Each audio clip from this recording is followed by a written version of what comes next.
The morning sun blazed through the tall windows of the Hart Senate office building, casting long shadows across the marble floors as staff members and journalists hurried through the corridors with their coffee cups and briefcases. The air conditioning hummed steadily, but it couldn't quite cut through the thick tension that seemed to permeate every corner of the building on this sweltering July morning in Washington, D.C. Today wasn't just another routine hearing. Everyone could feel it in the way conversations stopped mid-sentence when certain names were mentioned, in the way reporters checked their phone batteries twice, and in the way even the most seasoned Senate staffers seemed to move with extra purpose. Before we jump back in, tell us where you're tuning in from. And if this story touches you, make sure you're subscribed, because tomorrow I've saved something extra special for you. Representative Jasmine Crockett walked through the underground tunnel connecting the House and Senate buildings, her heels clicking rhythmically against the polished floor. Her chief counsel, Samir Ali, matched her pace, a thick folder of prepared talking points tucked under his arm. The immigration surveillance provisions are outlined in Section 3, he said quietly, his voice echoing slightly in the narrow passageway. And remember, Rubio's been particularly aggressive in these hearings lately. His presidential ambitions are showing. Jasmine nodded, her expression focused but calm.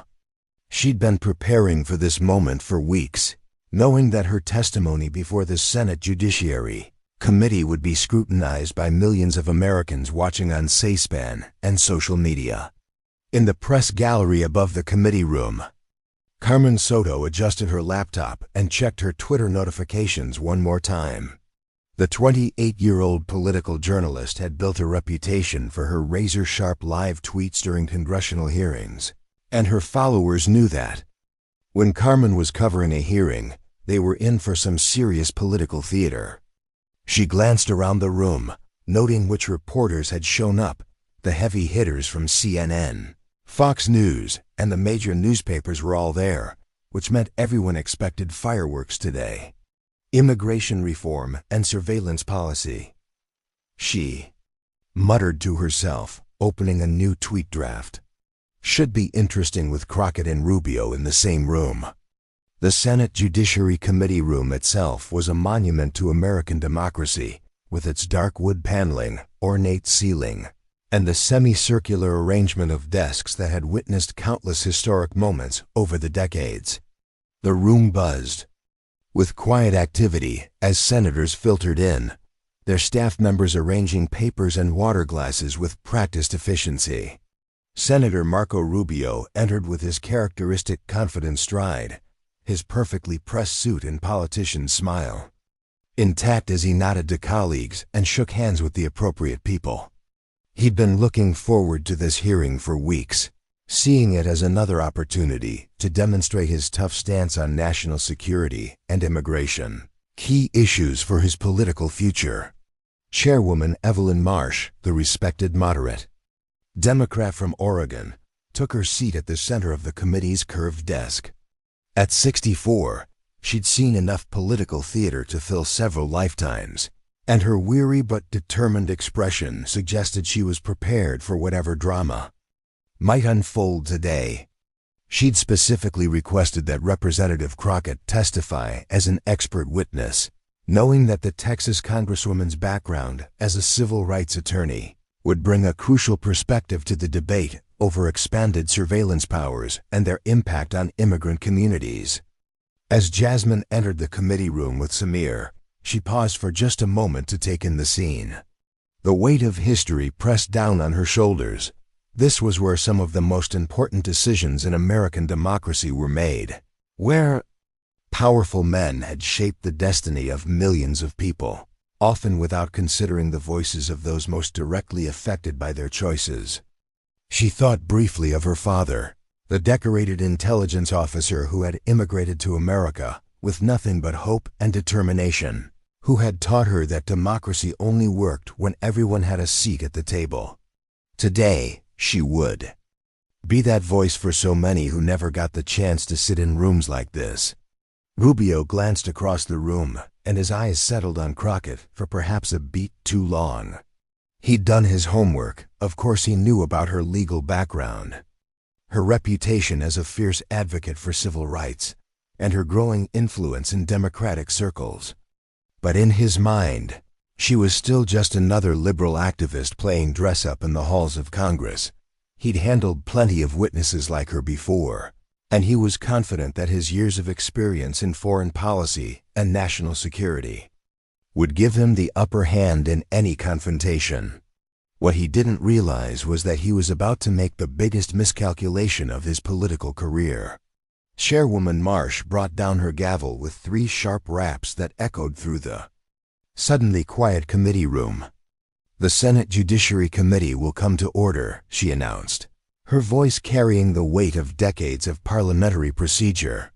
"Today we continue our examination of the proposed Immigration Security and Surveillance Enhancement Act, with particular focus on the constitutional implications of expanded monitoring powers."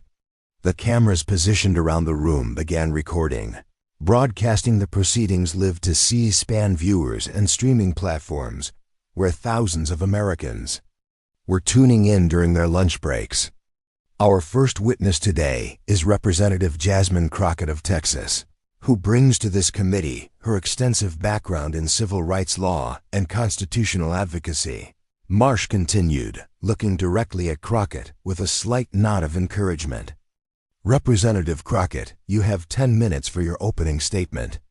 Jasmine stood gracefully, adjusted the microphone, and began to speak with the kind of quiet authority that immediately commanded attention from everyone in the room. "Thank you, Chairwoman Marsh and distinguished members of the committee," Jasmine began, her voice clear and confident. "I appear before you today not just as a member of Congress, but as someone who has spent years in courtrooms, defending the constitutional rights of Americans from all walks of life." She didn't need to glance at her notes. Every word, every legal precedent, every constitutional principle she was about to discuss had been seared into her memory through years of practice and preparation. Carmen Soto's fingers flew across her keyboard. She's not reading, she's reciting from memory. This woman is ready. #Crockett testimony. What followed was a masterclass in constitutional law delivered with the precision of a surgeon and the passion of someone who had seen firsthand how government overreach could destroy lives. Jasmine outlined specific Supreme Court cases, cited exact constitutional amendments, and drew clear connections between historical abuses of surveillance power and the proposed legislation. The Fourth Amendment doesn't provide different levels of protection based on someone's country of origin, she stated firmly. When we create surveillance systems that disproportionately target immigrant communities, we don't just violate their rights, we undermine the constitutional framework that protects all Americans. Senator Rubio shifted in his chair, his expression moving from polite attention to barely concealed irritation. This wasn't going according to his plan. He'd expected a typical activist presentation, heavy on emotion, light on legal specifics. Instead, he was listening to someone who clearly knew constitutional law better than half the senators on the committee. He began shuffling through his prepared questions, looking for an angle of attack. "Excuse me, Chairwoman Marsh," he interrupted, his voice cutting through Crockett's testimony. "I have a procedural question about the witness's statement." Marsh looked annoyed but nodded for him to proceed. "The witness is making very broad constitutional claims," Rubio said, his tone suggesting that he was the reasonable adult in the room, correcting a confused child. "I'm wondering if we might allow her to finish her prepared remarks before we dive into such complex legal interpretations." The condescension was subtle but unmistakable. He was positioning himself as the serious policy expert while casting Crockett as someone who was getting in over her head with complicated legal concepts. Jasmine's expression didn't change, but those who knew her well, like Samir, who was sitting directly behind her, could see the slight tightening around her eyes that meant she'd heard the insult loud and clear. "Senator Rubio," she replied evenly, "I appreciate your concern for procedural accuracy. However, The constitutional precedents I'm citing are not interpretations. They are established Supreme Court decisions. Would you like me to slow down so you can take notes? The response was delivered with such professional courtesy that it took a moment for the verbal jab to land. But when it did, several staff members in the room had to suppress smiles. Carmen was having a field day on Twitter. Crockett, would you like me to slow down so you can take notes? I am deceased. Hashtag Senate hearing hashtag constitutional law. Her followers were already starting to retweet and share clips, sensing that something special was happening in that committee room. The momentum was building, and Rubio seemed to sense it too. His jaw tightened slightly, but he waved his hand dismissively. Please, continue with your testimony, Representative. Telling and preparing this story took us a lot of time, so if you are enjoying it, subscribe to our channel. It means a lot to us. Now back to the story. For the next several minutes, Jasmine continued her methodical dismantling of the proposed surveillance legislation, citing case law with the fluency of someone who had argued constitutional principles in federal courts for years. She explained how similar surveillance programs had been used to target Japanese Americans during World War II, how FBI surveillance of civil rights leaders had violated basic constitutional principles, and how the proposed legislation contained dangerously vague language that could be used to justify monitoring American citizens based solely on their ethnic background or country of origin. Senator Rubio listened with growing frustration, occasionally interrupting with what he framed as clarifying questions, but which were clearly attempts to trip her up or expose gaps in her knowledge. Each time, Jasmine responded with precise legal citations and real-world examples from her years as a practicing attorney. The other senators on the committee, both Democrats and Republicans, began to lean forward, recognizing that they were witnessing something unusual, a witness who was not just prepared, but who was demonstrating a level of expertise that exceeded that of most people in the room. Representative Crockett, Rubio finally said, his voice taking on a harder edge. While I appreciate your passion for these issues, I think it's important for this committee to hear from someone with real-world experience in national security matters. The words hung in the air like a challenge. You've spent your career as a civil rights attorney, which is admirable, but national security and immigration policy require a different kind of understanding, one that comes from actually working with intelligence agencies and understanding the threats our country faces. The room grew quieter. Even the staff members stopped their shuffling and note-taking. Carmen's Twitter followers were already responding with fire emojis and comments about the audacity of what they'd just heard. Samir wrote a quick note and slid it toward Jasmine. Here it comes. She glanced at it briefly, then looked back at Rubio with the same calm expression she'd maintained throughout the hearing. Senator, I'd like to understand what you mean by real-world experience, Jasmine replied, her voice still level but with a slight sharpening that suggested she was preparing for battle.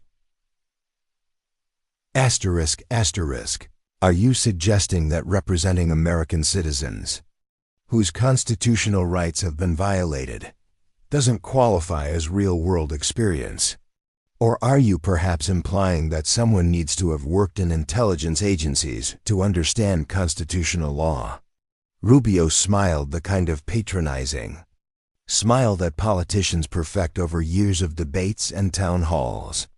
What I'm saying, Representative, is that there's a difference between theoretical legal work and understanding how national security actually operates. Some of us have been briefed on classified intelligence, have worked with agencies like the CIA and NSA, and understand the real threats that our immigration system faces. He paused, clearly pleased with what he considered a devastating response. I'm not questioning your passion, I'm just questioning whether you're truly informed about the complexities of national security policy. The insult was carefully crafted, too subtle for him to be accused of obvious disrespect, but clear enough that everyone in the room understood what he was really saying. Asterisk, asterisk. He was suggesting that Jasmine was a naive idealist who didn't understand how the real world worked, that her legal expertise was merely theoretical, and that her concerns about constitutional rights were secondary to the serious business of national security that only people like him were qualified to understand. Senator Rubio wasn't finished. Having established what he saw as his superior credentials, he decided to drive the point home with a personal touch that he was certain would resonate with viewers and demonstrate his authentic connection to the immigration issue. Representative Crockett, I respect your legal background. I truly do, he continued, his voice taking on the carefully modulated tone of someone delivering what he believed was a compassionate but firm correction. But when we're talking about immigration and national security, we need to hear from people who understand the real stakes involved. He leaned forward slightly, adopting the posture of someone about to share a profound truth. My own family came to this country as immigrants, refugees from Castro's Cuba, who understood firsthand what it meant to flee tyranny and seek freedom in America. They didn't learn about American values from law books or academic theories. They learned about the price of freedom through experience, through sacrifice, through understanding what happens when governments abuse their power. The words were delivered with practiced emotion, the kind of personal narrative that had served him well in countless speeches and debates. But then Rubio made the mistake that would define the rest of his political career. Some of us learned the price of freedom not in law libraries, but through blood, he said, his voice rising slightly for emphasis. We learned it from family members who risked everything to get to this country, who served our nation in uniform, who understood that sometimes protecting freedom requires difficult choices that people who've only studied these issues in textbooks might not fully appreciate. Asterisk, asterisk. The silence that followed was deafening. Even Senator Rubio seemed to sense that something had shifted in the room, though he couldn't quite put his finger on what had changed. Several Republican staff members looked uncomfortable, suddenly finding their notebooks extremely interesting. Carmen Soto's hands hovered over her keyboard for a moment before she typed. He just went there. Oh my God. The tweet would be retweeted thousands of times within the hour. What Rubio didn't know, what his staff apparently hadn't bothered to research, was that Jasmine Crockett's late father had been Staff Sergeant James Crockett, a decorated Army intelligence officer who had served 3 tours of duty and had immigrated to the United States from Jamaica as a young man before enlisting in the military. He had literally learned the price of freedom through blood, his own and that of his fellow soldiers, while serving his adopted country with distinction. He had died just 2 years earlier, and Jasmine still wore his military pin on her lapel during important hearings as a reminder of the values he had instilled in her. Chairwoman Marsh, who had remained neutral throughout the proceedings, suddenly leaned forward. Her years of experience in the Senate had taught her to recognize the moments when political theater was about to become something much more significant. Senator Rubio, she said quietly, I think we should allow Representative Crockett to respond to your comments. The tone of her voice suggested that this wasn't really a suggestion. Samir's eyes met Jasmine's for just a moment, and in that glance was a lifetime of shared understanding about what it meant to be underestimated, dismissed, and insulted by people who assumed they knew your story without bothering to learn the facts. The moment had arrived, the moment when preparation meets opportunity, when years of courtroom experience and constitutional expertise would be deployed not just to win an argument, but to demand the respect that should have been given freely. From the beginning, Representative Jasmine Crockett rose slowly from her chair, and in that simple movement, the entire dynamic of the room shifted. The cameras, which had been capturing what appeared to be a routine congressional hearing, suddenly focused with laser precision on her face. Her expression was calm, controlled, But there was something in her eyes, a depth of emotion and resolve, that made everyone in the room lean forward slightly. When she spoke, her voice was quiet at first, but it carried the kind of authority that comes from someone who has spent years in courtrooms where every word mattered, where preparation and truth were the only weapons that counted. "Senator Rubio," she began, her hands resting lightly on the witness table, "I want to thank you for sharing your family's story. Immigration and the pursuit of freedom are indeed deeply personal issues, and your family's journey to this country is part of what makes America great." Her voice remained steady, professional, but there was an undertone that suggested something much more powerful was building beneath the surface. Asterisk, asterisk. "However, I feel compelled to correct what appears to be a fundamental misunderstanding about my background and my family's relationship to this country." She paused, and in that silence, Carmen Soto's fingers hovered over her keyboard. The young journalist had covered enough congressional hearings to recognize the moments when routine proceedings transformed into something that would be remembered for years to come. This was one of those moments. "This is no longer about immigration." She typed quickly, "This is a public reckoning.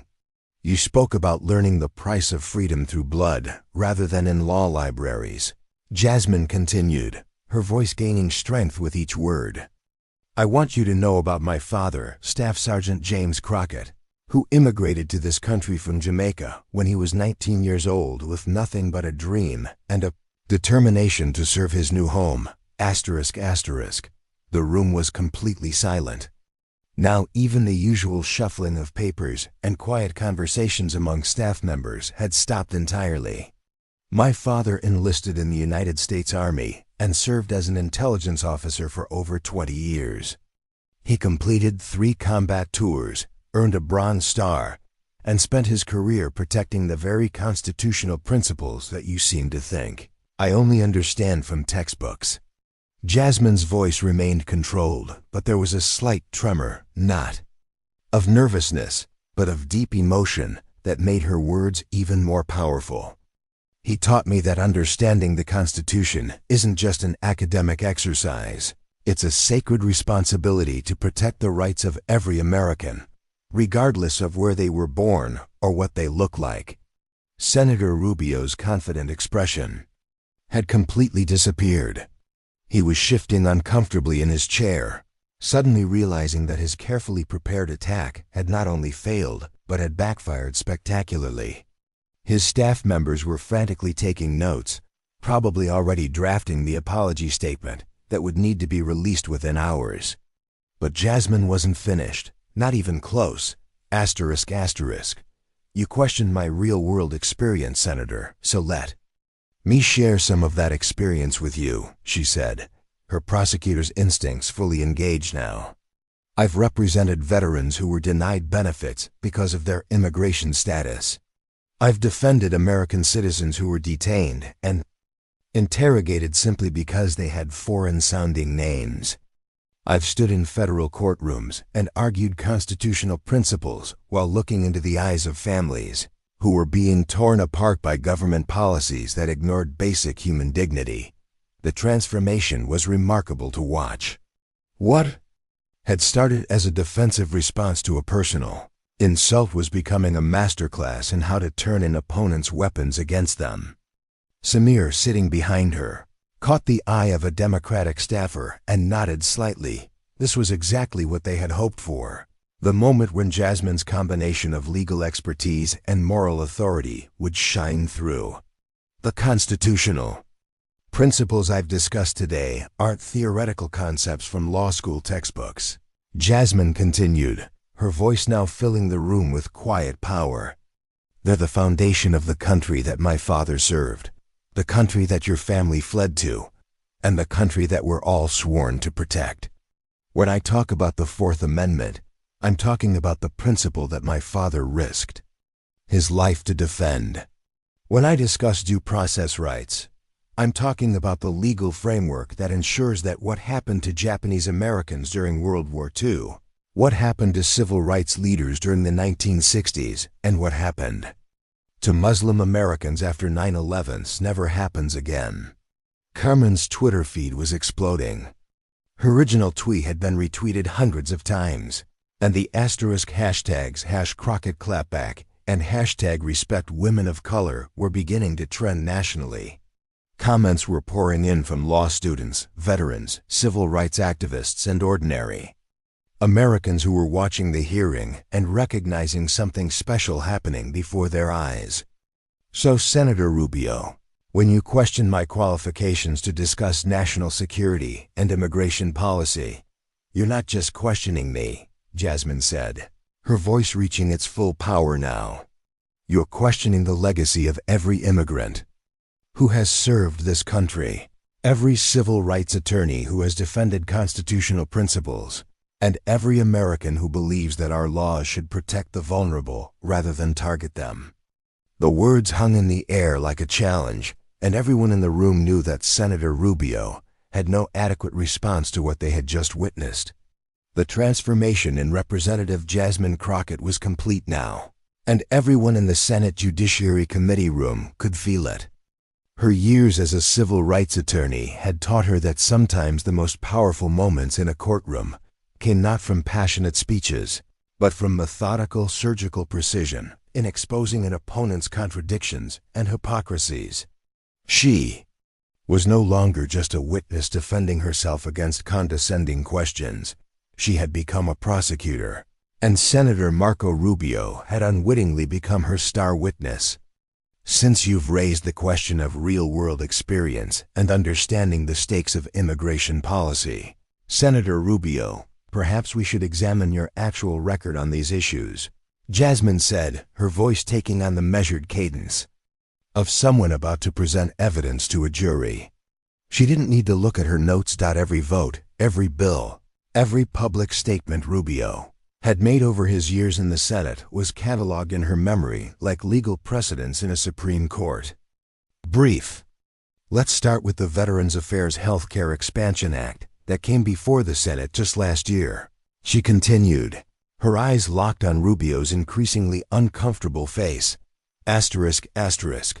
This bill would have provided critical mental health services and expanded healthcare access for immigrant veterans men and women who served our country with distinction, but still faced barriers to receiving the care they had earned.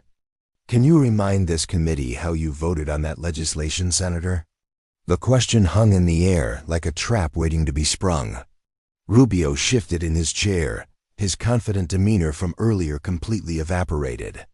He had voted against the bill, citing budget concerns and what he had called fiscal responsibility. But in the context of this hearing, with his earlier comments about understanding sacrifice and service still echoing in the room, that vote suddenly looked very different.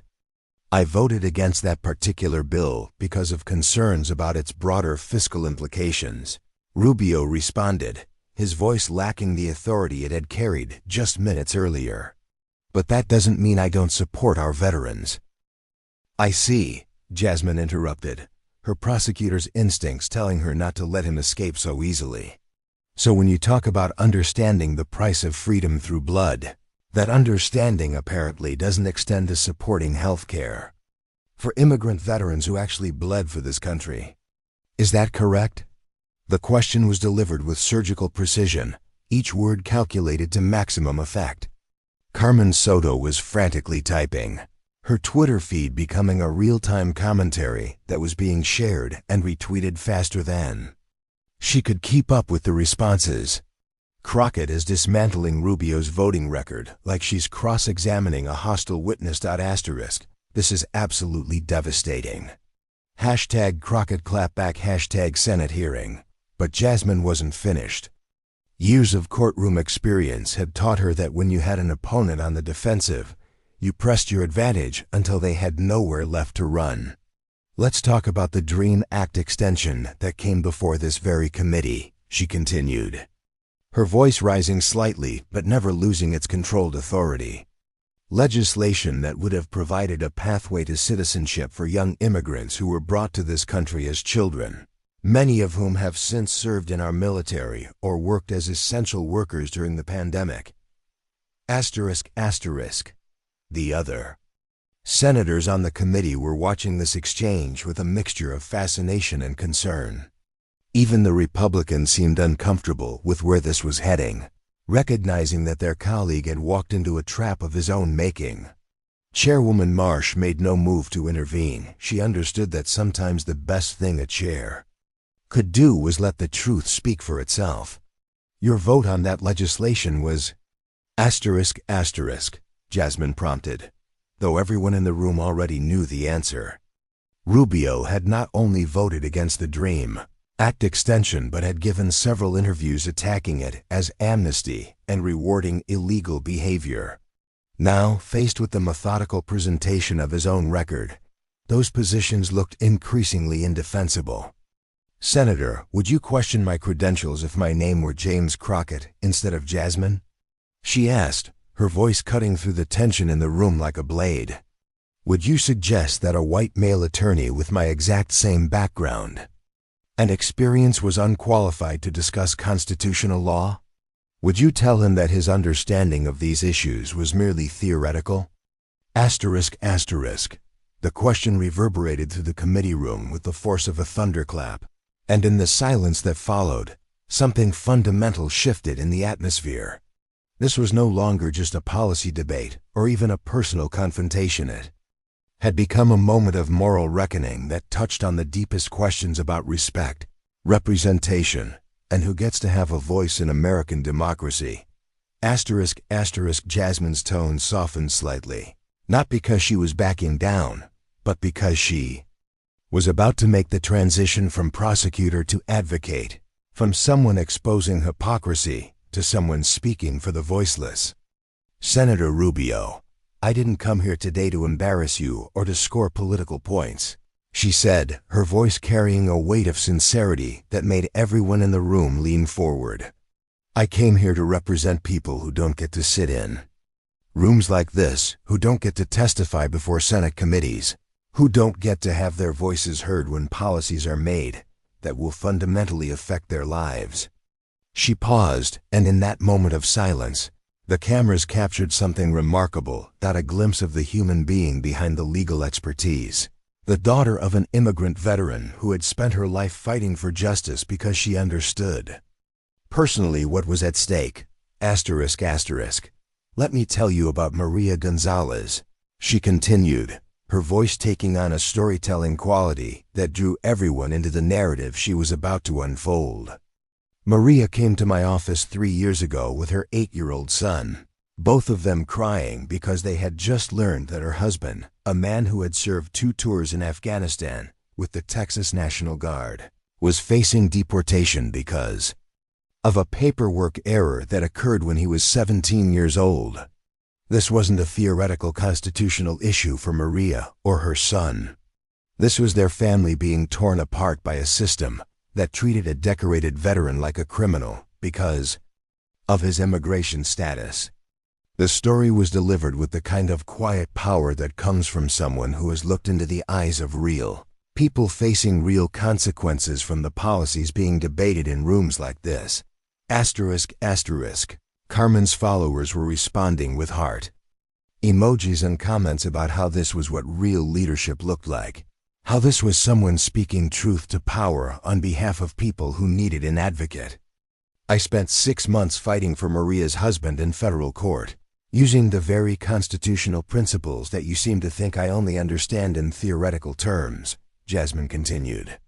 I used my law school education, my courtroom experience, and yes, my understanding of cases like Wong Wing v. United States and Zedvitas v. Davis to argue that his due process rights had been violated. And we won, Senator. We won because the Constitution protects everyone on American soil, not just the people born here. Asterisk asterisk. The emotional weight of the story was undeniable, but what made it even more powerful was the way Jasmine connected it back to the larger principles at stake. This wasn't just about one family, it was about the kind of country America chose to be. About whether lived experience and legal expertise could triumph over political theater and manufactured outrage. So when you question my qualifications to discuss these issues, "You're not just questioning me," she said, her voice building toward its crescendo. "You're questioning Maria's right to have someone in her corner who understands both the law and the human cost of getting it wrong. You're questioning whether the voices of people like my father, like Maria's husband, like the thousands of immigrant families I've represented, deserve to be heard in these halls of power." Representative Jasmine Crockett stood now at the full height of her moral authority, every word she had spoken building toward this moment of absolute clarity. The committee room was so quiet that the hum of the air conditioning seemed loud, and even the reporters in the gallery had stopped taking notes, recognizing that they were witnessing something that would be remembered long after the specific policy details were forgotten. Senator Rubio, I want to return to your question about whether I'm truly informed about the complexities of national security policy, she said, her voice carrying the full weight of her legal training and life experience. Because I think the real question this committee needs to consider is whether our national security is strengthened or weakened when we create surveillance systems that target communities based on their ethnicity or country of origin. The reframing was masterful. Instead of defending herself against Rubio's implications, she was forcing him and the entire committee to confront the fundamental constitutional questions that should have been at the center of the hearing all along. The men who wrote the Fourth Amendment understood something that we seem to have forgotten, that a government's power to monitor its citizens is one of the most dangerous powers any government can possess, and that power becomes exponentially more dangerous when it's applied selectively based on race, religion, or national origin. Carmen's viral tweet captured the moment perfectly. Jasmine Crockett is teaching a masterclass in dignity, constitutional law, and how to dismantle condescension with facts and moral authority. This is what leadership looks like. Hashtag Crockett clapback, hashtag respect women of color. The hashtags were trending nationally now, with thousands of Americans sharing clips and commentary about what they were witnessing. My father didn't serve 3 tours in combat zones so that his daughter could sit in this committee room and be told that her understanding of constitutional law is merely theoretical. Jasmine continued, her voice reaching its full power. He served so that America could live up to its highest ideals, so that the Constitution he swore to defend would protect everyone equally, so that his daughter could stand in rooms like this and speak truth to power without fear. The emotional climax of her response built naturally from everything that had come before: the policy expertise, the personal story, the systematic dismantling of Rubio's arguments, all leading to this moment of absolute moral clarity. So yes, Senator, I am truly informed about the complexities of national security policy. I'm informed by the Constitution my father defended, by the clients I've represented, by the cases I've won, and by the fundamental American principle that we are all created equal and endowed with certain unalienable rights. She paused one final time, letting the weight of her words settle over the room before delivering the knockout blow. The question isn't whether I'm qualified to discuss these issues.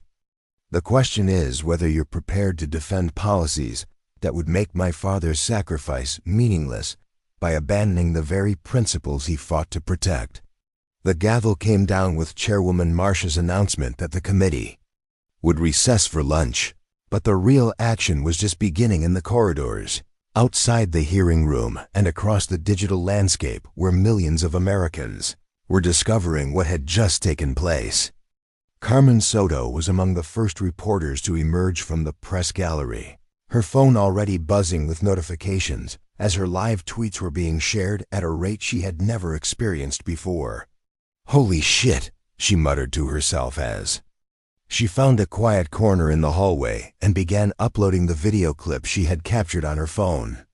The moment when Rubio made his condescending comment about theoretical legal work, the silence that followed his insult about learning through blood, and most importantly, Jasmine's devastating response.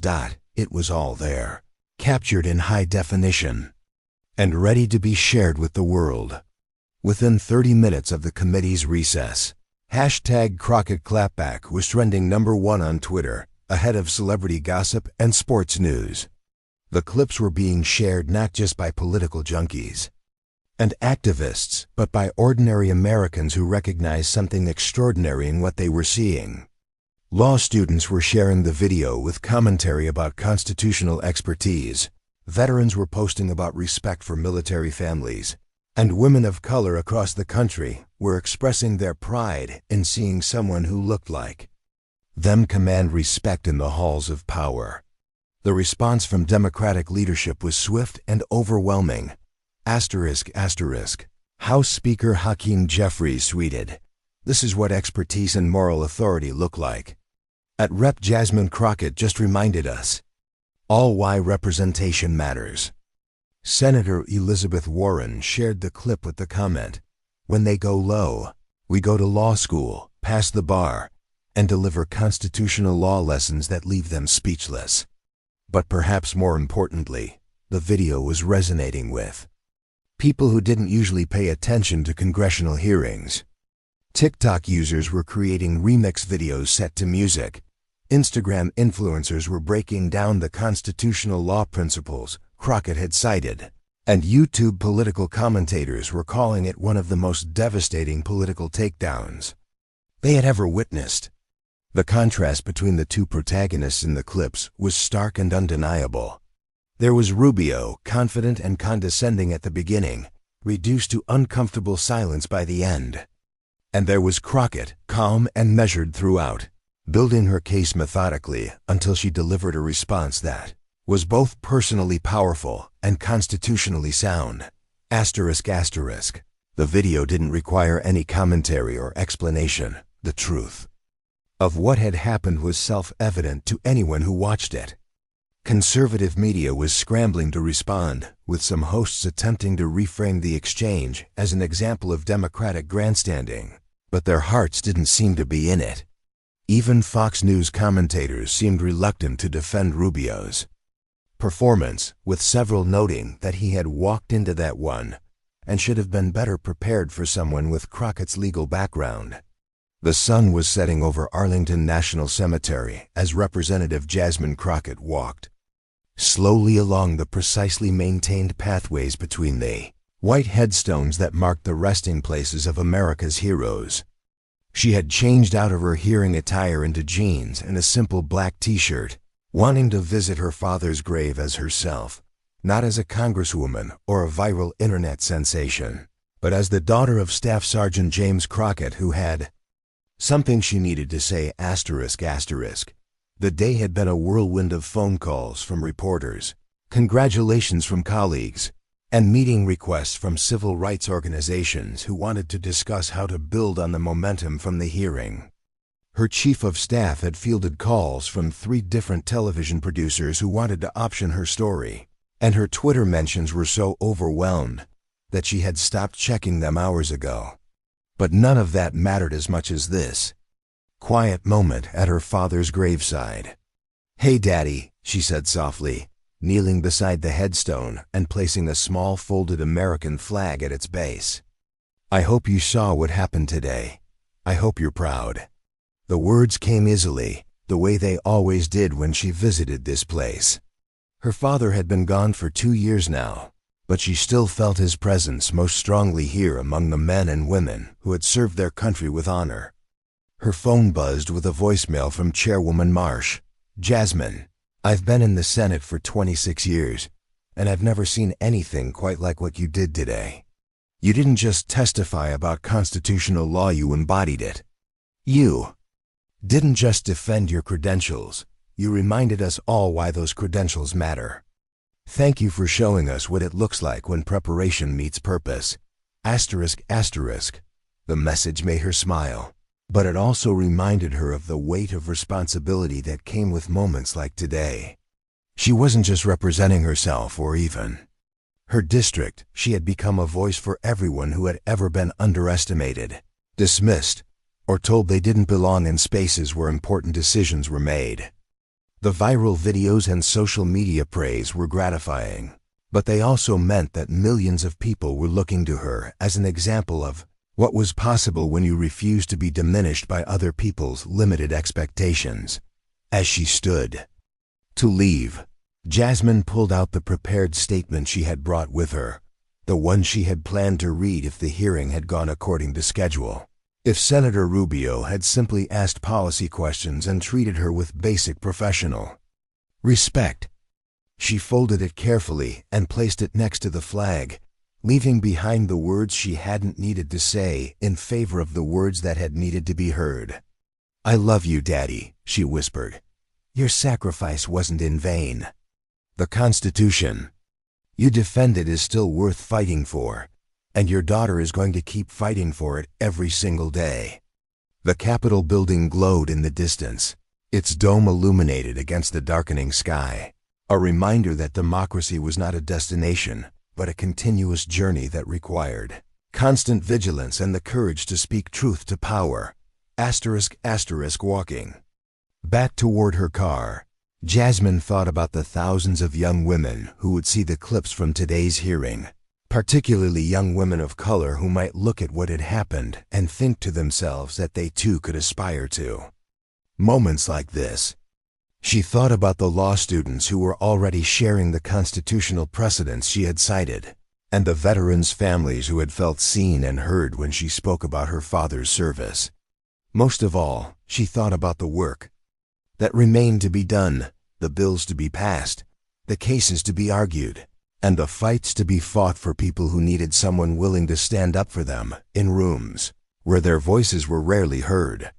The viral moment would fade, the hashtags would stop trending, and the news cycle would move on to other stories.